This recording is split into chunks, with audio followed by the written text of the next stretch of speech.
Hello guys, this is my first horror story on YouTube. ये story Delhi से सटी एक शहर की है जहाँ पे लोग दिल्ली से काम करने के लिए आते थे। कोई बिहार से आता तो कोई यूपी से आता। ऐसे ही लोग अपने अपने शहरों गाँव को छोड़कर शहरों में रोजी रोटी के लिए आते थे। तो ये हादसा जिसके साथ हुआ है वो लोग बिहार से आया हुआ था जिसका नाम सचिन था। सचिन शहर में एक रूम पार्टनर के साथ रहता था जिसका नाम विनय था। एक दिन सचिन थका हारा काम से घर लौटा था। जिसे वो घर पहुंचने वाला था उसके सामने ना एक टिकट आके गिरती जो कि आधी जली हुई थी। सचिन ने उस टिकट को उठाया तो उसने देखा कि वो लॉटरी की टिकट थी जो एक साइड से जली हुई थी। तो सचिन ने आजू बाजू देखा तो कोई दिखा नहीं, तो उसने क्या किया, वो लॉटरी का टिकट को जेब में डाला और वापस घर की ओर चलेगा। जिसे वो अपने घर पहुंचने वाला था, घर के दरवाजे पे पहुंचा तो उसकी नजर उसके पड़ोसी के घर के छत पे गई। तो उसने वहां पे देखा कि एक लड़की वहां पे खड़ी हुई थी। तो वो रूम में जाते बिना कुछ सोचे समझे कि कोई नॉर्मल वहां पे, तो उसको लगा कि आजू बाजू में कोई आया रहेगा रहने के लिए। तो वो नॉर्मल अपने घर में गया, अपने रूम पार्टनर विनय से पूछते कि कितने लोग हैं। तो उसका रूम पार्टनर समझा नहीं उसने क्या बोला। तो उसने पूछा, वापस से पूछा कितने लोग हैं। उसने पूछा कि कहाँ पे कितने लोग हैं। तो चिन ने बोला कि कितने लोग आए अपने पड़ोसी के घर में। तो विनय बोलते हैं कि कितने लोग भी नहीं आए, चल खाना पीना जैसे अपन खा के सोते हैं वैसे भी बहुत देर रात हो चुकी है। तो वो लोग आपस में खाना बनाने, वो लोग साथ में मिलकर खाना बनाते हैं और फिर सो जाते हैं। फिर सुबह होते हैं, सचिन वापस से अपने भाई डेली सुबह उठते हैं, खाना बनाते, नहा धो के काम पे चले जाते हैं। सचिन जब वापस रात में आते तो वापस से उससे छत पे देखते हैं, वापस से वही लड़की दिखाई देती है। सचिन विनय को वापस से पूछते हैं कि यार अपने पड़ोस में कोई तो आया है। बट विनय बोलते हैं अरे बाबा कोई नहीं आया, तो पागल बिगल हो गया क्या। सेकेंड डे जब सचिन वापस से उस चुड़ैल को देखते हैं तो वो थोड़ा डर सकते हैं कि मतलब वो कौन है वहाँ पे। तो मेरा दोस्त बोलते हैं कि सुनने में कोई आया ही नहीं, पर वो लड़की आई कहाँ से। जैसे दूसरा दिन होता है, विनय तो अपने काम के लिए निकल जाते हैं बट सच्ची नहीं जाते हैं क्योंकि उसकी थोड़ी तबीयत खराब हो जाती है। तो वो सोचते हैं कि छुट्टी करके थोड़ा आराम कर लेता हूँ। फिर वो अपने गंदे कपड़े देखते हैं। तो जैसे वो गंदे कपड़े धोने के लिए जाते हैं, वो चेक करता है कि इसमें कुछ सामान तो नहीं लेना। अगर सामान तो मैं उसको निकाल के रख देता हूँ साइड में, बाकी के सारे कपड़े मैं धो लेता हूँ। बट जैसे वो पॉकेट के अंदर हाथ डालते हैं, उसने लॉटरी की टिकट उसके अंदर डाली हुई थी जली हुई, उसकी पॉकेट में वो लॉटरी की टिकट नहीं मिलती है। तो वो सोचते हैं कि अरे मैंने लॉटरी की टिकट तो मैंने यहाँ पर ही रखी थी, बट मैं लॉटरी की टिकट दी तो गई कहाँ पे। वो थोड़ा सोचने लगते हैं। फिर वो जाने देते हैं, लॉटरी की टिकट उसको मिलती नहीं है। पर वो कपड़े धोते हैं, फिर उसको जब सुखाने के लिए वो छत पे जाते हैं ना तो उनसे वापस से वही लड़की दिखती है। जब गुलशन उस लड़की को देखते हैं तो वो उससे बात करने की कोशिश करते, बोलते हैं कि तुम यहाँ पे कितने दिन से रह रहे हो, तुम्हारा नाम क्या है। बट वो तो चुड़ैल रहती है, वो तो सब कुछ रिस्पॉन्स देती ही नहीं है। तो सचिन भी सोचते हैं कि चुड़ैल आने दो, घमंडी हो गई, जाने दो, कौन ही बात करेगा, छोड़ो।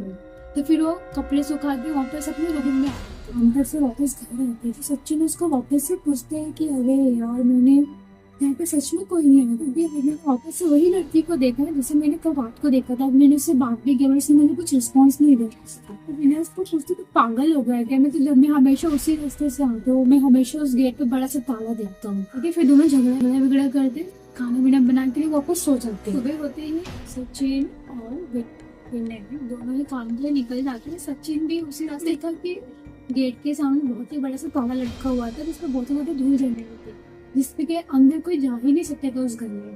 तो सचिन काम के लिए चले जाते देख के। जब सचिन रात को वापस काम पर से आते हैं तो उसे वापस से वही लड़की दिखाई देती है, बट उसे कुछ अलग फील होती है क्योंकि जो लड़की रहती है वो उसकी तरफ देख के वियर्ड से स्माइल देती है। तो सचिन इतना डर जाता है कि वो तुरंत भागते हैं और रूम में जाकर डोर बंद करके रजाई में घुस जाते हैं। सचिन इतना डर जाते हैं कि वो उसे कुछ समझ में नहीं आता है कि वो करे तो क्या करे। ऐसे कुछ टाइम देखते हैं तो विनय आता है।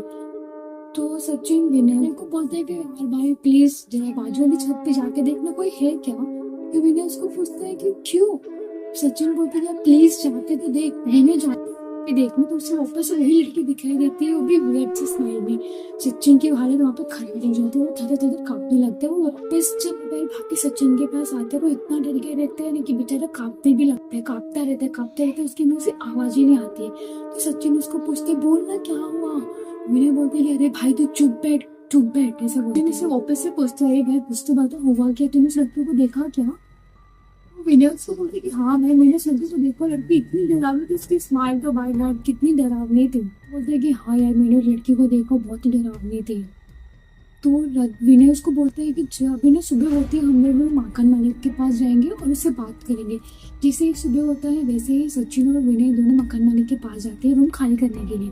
बट मकान मालिक उन्हें जो उन्होंने एडवांस दिया होता है वो एडवांस देने से मना कर देते क्योंकि उनका एग्रीमेंट अभी पूरा नहीं हुआ रहता है। तो वो लोग बेचारे लोग गरीब थे, बहुत दूर से यहाँ पे अपने बहुत दूर गाँव से लोग अपने शहर में कमाने के लिए आए थे। उनके पास इतने पैसे नहीं थे कि वो लोग कहीं और जाके कहीं और का रेंट दे सके, क्योंकि वहाँ पे जहाँ जहाँ पे वो लोग रहते थे वहाँ पे रेंट बहुत ज़्यादा था। तो उन लोगों ने सोचा कि चलो कोई ना, हम लोग यहाँ पर ही रहते हैं, अभी क्या करें, उनको मुसीबत तो झेलना ही पड़ेगी। पास कोई चारा नहीं था तो लोग वापस घर के लिए आ जाते। फिर इस बार दोनों ना छत पे नहीं देखते, दोनों ना सीधे रास्ते में देख के सीधा लोग घर के लिए जाते हैं। तभी भी सचिन थोड़ी सी हिम्मत रखते हैं और वो बाहर रखते हैं। फिर वापस सीधे छत पे देखते हैं, जैसे वहाँ पे कोई नहीं दिखाई देते। फिर सचिन सोचता है कि यहाँ पे कुछ तो जरूर है जो मुझे परेशान करे और इस बात का पता मैं जरूर लगाऊंगा। अगले दिन सुबह होते ही सचिन अपने पड़ोसी के घर पे आके उस घर की इन्फॉर्मेशन निकालने की कोशिश करते हैं, बट सारे लोग नए नए आए हुए थे इसलिए उनमें से किसी को ज़्यादा इन्फॉर्मेशन नहीं मिल रही।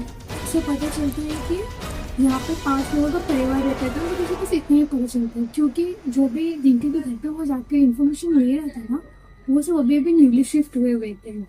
तो ऐसे बहुत भी इन्फॉर्मेशन गेन करते करते करते करते सचिन एक ऐसे घर में जाते हैं जिस घर में ना एक दादा दादाजी अपने परिवार के साथ रहते थे, जो कि उनका बहुत पुराना घर था। तो उनको उस घर के बारे में सारी इन्फॉर्मेशन पता थी।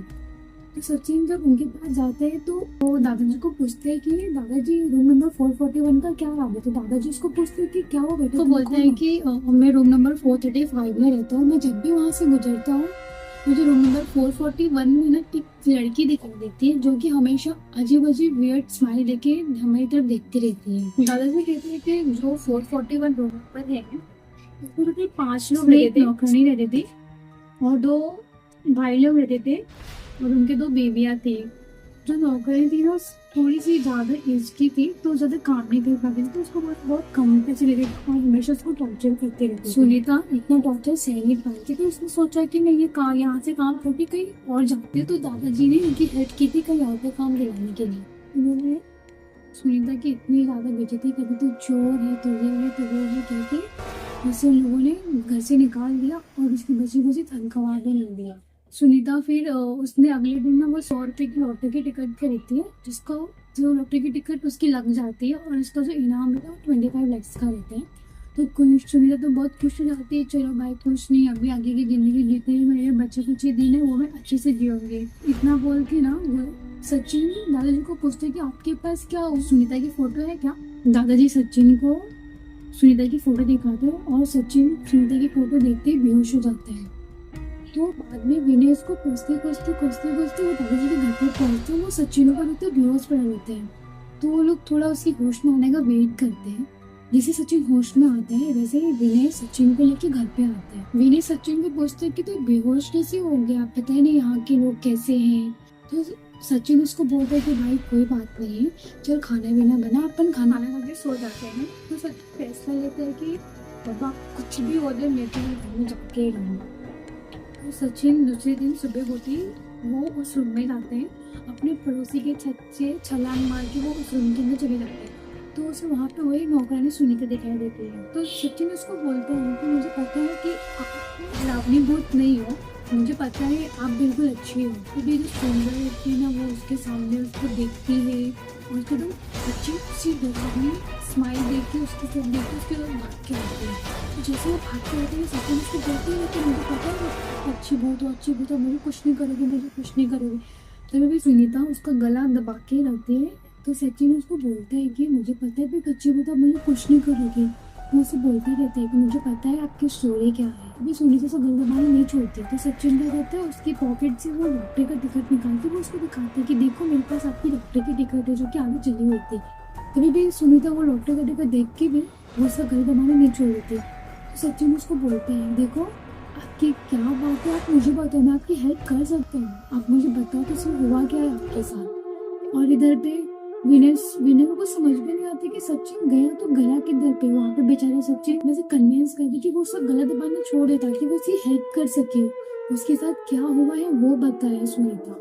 तो सुनीता रोने लगती है। सुनीता बताती है कि मैं इस फैमिली में काम करती थी, हाँ वो लोग मेरी बिल्कुल भी वैल्यू नहीं करते थे, तभी मैंने यहाँ पे काम किया। जब उन लोगों ने मुझे घर से निकाला उन लोगों ने मुझे बहुत ही चोर बोला, ये बोला, ब्ला ब्ला थिंग्स बोले, तभी भी मैंने उनके लिए इतनी ईमानदारी से काम किया। तो उन लोगों ने मुझे तनख्वाह भी नहीं दी। जब मेरी लॉटरी की टिकट लगी तो इन लोगों ने मुझे वापस इनके घर में बुलाया। तो मेरे को सब उन लोगों ने मेरे साथ बहुत अच्छा ही व्यवहार किया। मेरे को समझा नहीं कि ये लोग ऐसा क्यों करे, क्योंकि कुछ दिन पहले ये लोग मेरे को मारते भी थे, इतना रूडली मेरे साथ बिहेव करते थे, पर अभी लोग मेरे साथ बहुत ही अच्छा व्यवहार कर रहे थे।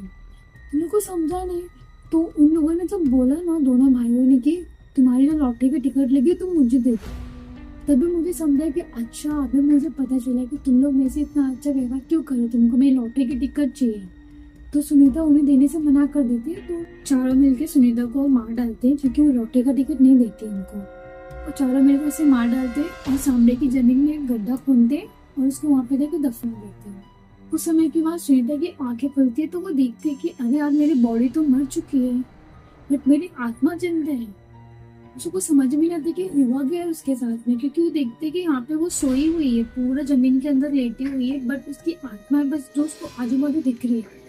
तो वो डिसाइड करती है, सोचती है, डिसाइड करती है कि चलो भाई, उसकी आत्मा, वो जो चारों दो भाई थे, उनकी जो दोनों पत्नियां थी, उनसे बदला लेने के लिए जाती है और उन चारों को मार के वो जला देती है, उन चारों को खत्म कर देती है। और सुनीता बेचारी अभी भी उस रूम में आत्मा बन के घूमती हुई है, तो समझ में नहीं आता कि क्यों। तो सचिन क्या करता है, सचिन सोचता है कि मैं इसको मिट्टी दिलाता हूँ। सचिन जाता है, अपने दोस्त विनय को लेते कुल्हाड़ी लेके आते हैं। कुल्हाड़ी लेके आते हैं वो लोग, जहाँ पे उसकी आत्मा को उन लोगों ने दफनाया था, जहाँ पे उसकी बॉडी को उन लोगों ने दफनाया था, वहाँ पे वो लोग दोनों मिलकर ना, सचिन और विनय गड्ढा करते हैं। गड्ढा करते करते करते करते उन लोगों को सुनीता की बॉडी मिलती है। फिर उसकी बॉडी को निकालता है जमीन में से।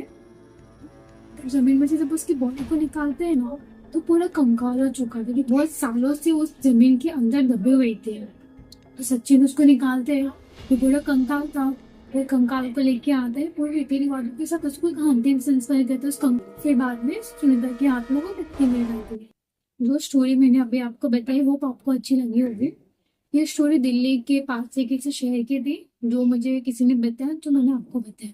अगर आपके पास ऐसी कोई हॉरर स्टोरी होगी तो आप प्लीज मुझे नीचे दिए हुए मेल पे मुझे जरूर मैसेज करना।